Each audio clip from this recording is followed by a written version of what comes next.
So what happened in my life to get me where I am today? How did I become the man that I am? Well, I'm sure there are a lot of you that have wondered that. A lot of you that have said, I wonder what his story is. And I know I've explained it a few times. But mainly it was just the experiences I went through, not the people that I learned from, the people that inspired me, the people that really drove me to be the best I could be. So today I want to share my stories about the people that I loved, that I still love, who've helped me get where I am today. Number one, the first person that ever cared was my mom. Mom was always so proud of me no matter what I did. I was born with several disabilities that the doctors said I'd never be able to walk, talk, move around on my own, think for myself, nothing. I'd be a vegetable. I'd always need care. I obviously beat that because I said before you here today, and I'm talking to you on the phone. I mean on this in this video. But no, my mom was the first person to believe in me, the first person to say he's my son, and I love him, and I know he's going to do a lot better than what you think he will. The next two people that I know helped me immensely are my two sisters, Jess and Danielle. They, despite all the grievances they had against me, and there were many, despite the fact that I was a boy, despite the fact that I was their little brother, annoying little brother, in fact, very annoying. If you've never met me in person, here's a quick warning. I can be a bit much for most people. Just to be warned, you will wonder if I still have hyperactive disorder or not. Here's a tip. I probably do. It's just more controlled. Mainly because the weight restricts me from doing a lot of hyperactive jumping around and everything else, unless I want my joints to hurt. But hey, if I lose the weight, I might go back to that. Not that that would be too... I'm getting off track. But yeah, despite the ways that I annoyed them, Jess and Danielle still loved me to pieces.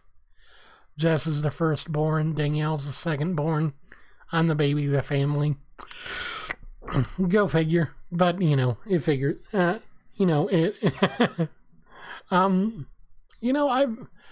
I've met so many people throughout my life, though, that have really influenced me in the best kind of way. My teachers especially. One of my first teachers at the private school I ended up going to because I was such a problem child in regular schools. They went and sent me to a special school for behaviorally challenged kids, aka people that didn't want to, kids that didn't want to follow the rules and just wanted to go their own way, aka me, pretty much. But no, they once they sent me to the private school, my first teacher there was a guy by the name of John, and he and I really hit it off, first of all, because he saw me as an intellectual guy and not just another snot-nosed brat that needed to sit down and shut up and take his medicine. But he and I really hit it off, and he taught me a lot of things. He taught me about life a bit. All my teachers did, really. I mean, gosh, there are plenty of them that I remember. But he also taught me one of my favorite board games of all time, chess. I still remember how to play. It's just everyone that I play doesn't know how to play, so I beat them, and then they quit. So yeah. Anyway, there's a lot of things that my teacher has taught me. My second teacher that I had in the private school was a guy by the name of Trey, and in every single class they had a teacher and an assistant teacher, and in this in Trey's class we had an assistant by the name of Discipline. Don't ask me to spell it. I'm not sure how. I'm assuming it's from her heritage. She was open about the fact that she had Native American heritage in her, and so we had a lot of discussions about that as a class, and that was awesome. Also, my Trey was a very, very traitorous guy. He was a Michigan fan. We live in Ohio. He was a Michigan fan. Go figure. but hey, at least I could lord it over him every year when Michigan lost. Oh well. But yeah, there were plenty of experiences that I had in his class.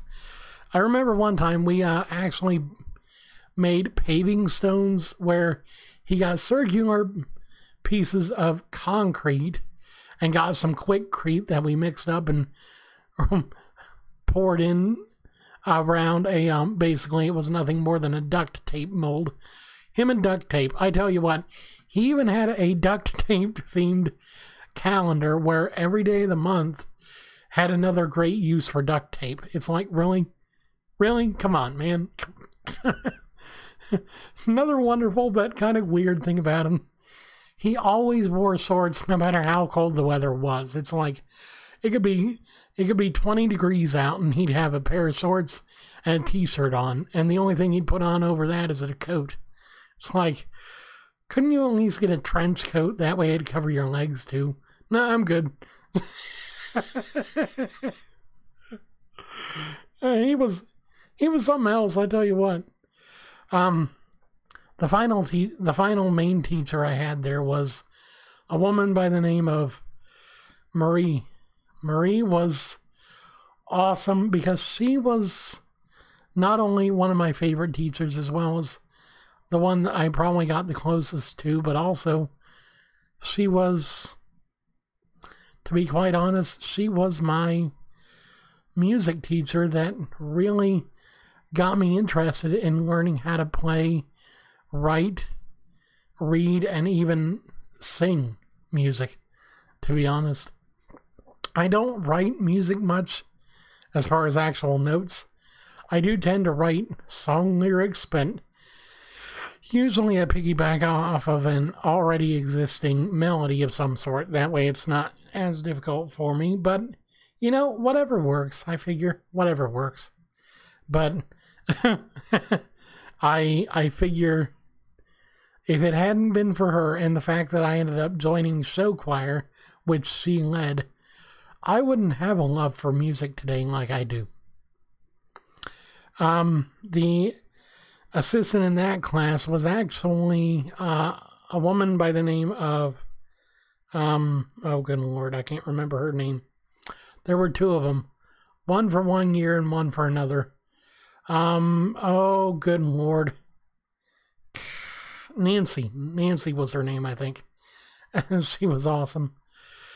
She, all of my teachers really were wonderful people, and I got along with them really well. I remember the gym teacher was always fond of me and would always accommodate for the fact that I was less physically able than the other kids.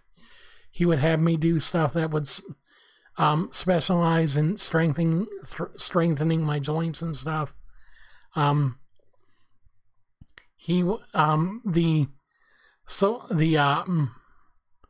life skills or job skills teacher would always pick me for like group activity leader kind of thing, and I'm like, wow, that's kind of cool. but would also have me do extra stuff on occasion. We'd actually earn money doing what we did for job skills class. That was pretty cool. And then there was one other guy that I really was influenced by in school, and that was a guy by the name of Ron. He was the local police chief in a town over, and really the way we met was I got in trouble.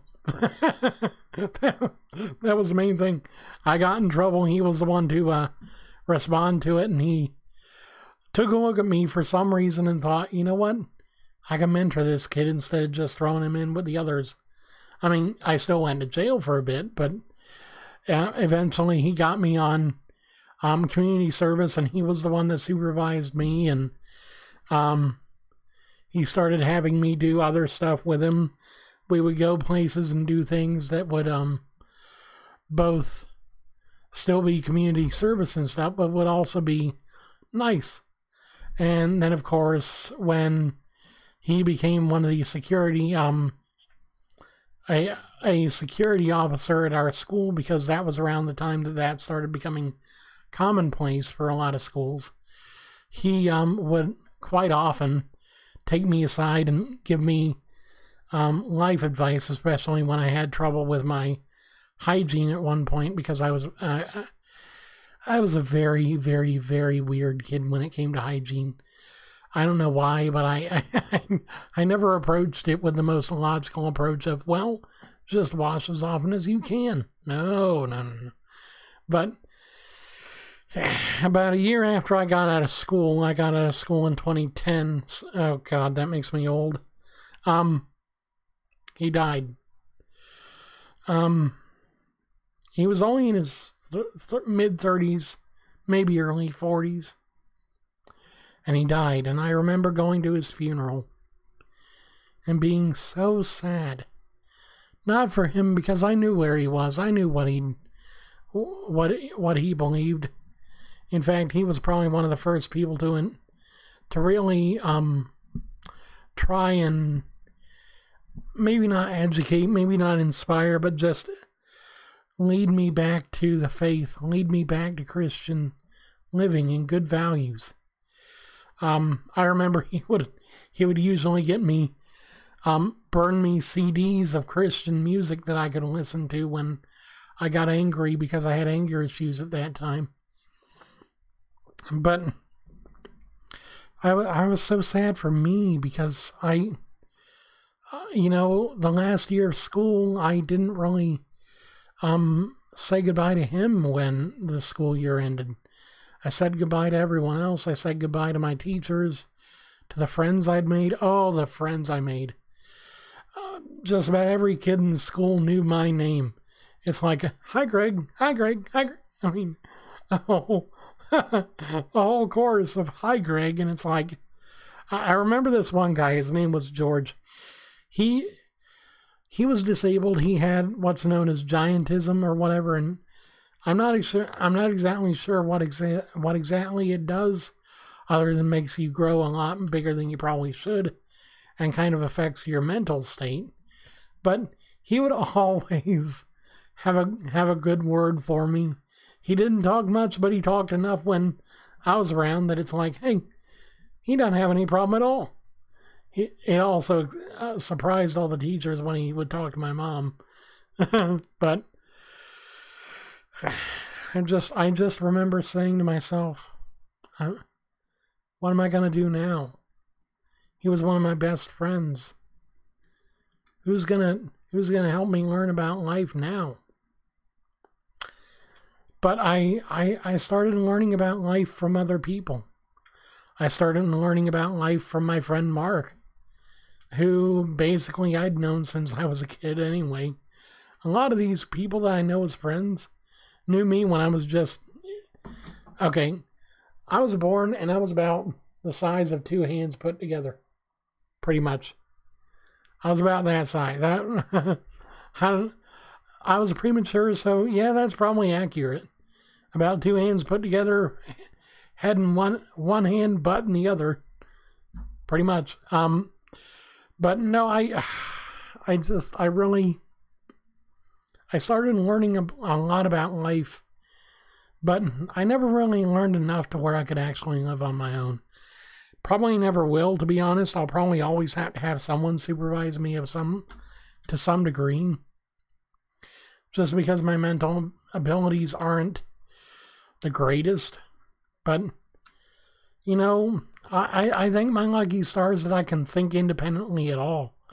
I could have been very, very unlucky and have ended up being a vegetable in a wheelchair like the doctors told Mom I would be. Mom didn't give up though. You'll notice this whole time I haven't mentioned my dad. Well, there's a reason for that. My dad was, well, let's just say he wouldn't win Parent of the Year. He was a very, very angry individual. I think he'd always been angry, always had been kind of unhinged. He took drinking because he said he didn't like what he looked at when he was sober. He didn't like himself when he was sober. I thought that was the worst excuse in the world, but what can you do? People will take whatever out they can get to do whatever it is that they feel they need to do, whether that's drugs or alcohol or an unhealthy habit. They'll do it, and it's like a dog with a bone. It won't stop worrying at it until it's either gone or they can get another one. But Dad was never very good at being a dad. He was more of, he was father, but he wasn't dad. He was basically the one half of the genetic code that I needed to exist. That's about all he contributed. That's kind of selling him short, but at the same time, it's pretty much all that I know, all that I remember. Not that he's dead or anything. He's still alive. He's just gone. He went ahead and moved away, and you know what? He never told us. We don't care. He came back for a while. He left again. To be honest, I don't hate him. I don't hate him. Dad, if you ever watch this, I don't hate you. I just, I keep my distance because I don't want to be hurt again. And to be honest, I've been hurt too many times by you to totally give away any kind of protection I have against being hurt, at least by you and by others.